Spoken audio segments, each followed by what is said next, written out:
and gentlemen. This is Metals and correlates with Chapter 5.3 in your textbook. Your key concepts for this video are, what are the properties of metals, and how are metals classified? So first off, let's talk about what a metal is. A metal is an element that is a good conductor of heat and electricity. All of these things around here are metals. So let's discuss the properties a little bit more in depth. Physical properties, remember physical properties are things you can observe without changing the substance. One of the physical properties of metals is that it has a high luster. It's very shiny. Another physical property is that it's malleable. Malleable means that you can hammer it flat into a thin sheet. So here we're hammering the metal flat and creating a thin sheet. So all metals are malleable. You can hammer them flat. Metals are also ductile, meaning you can pull them thin into a wire.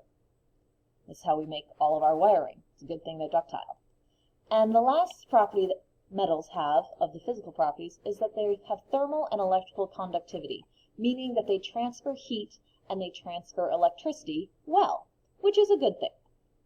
Now, let's talk about the chemical properties. Most of the chemical properties involve reactivity, because remember, chemical properties involve the ability of something to react with other stuff.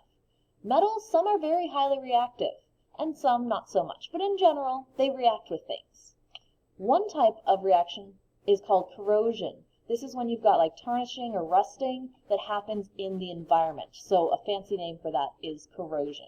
So those are the main properties of metals. Now let's talk about how are metals classified.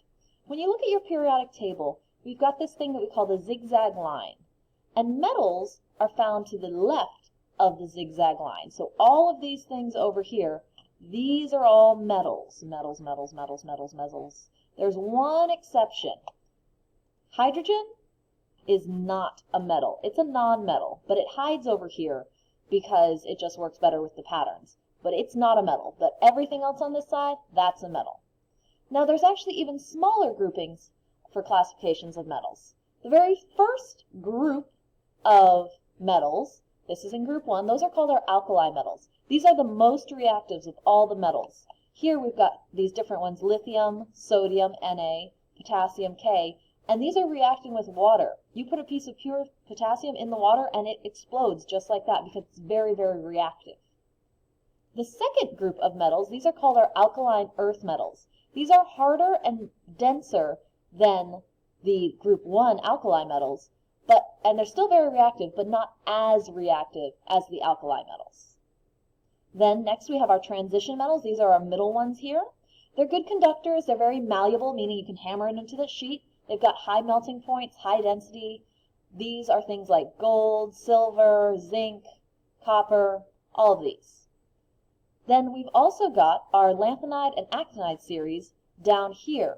These ones, most of them aren't found in nature. You find them in labs, but they are still metals and share the same properties. And these guys over here, they're kind of a mixed group of metals. They don't have a special group name. That's it. Be sure your notes had all the key concepts and vocabulary, and feel free to try this challenge question.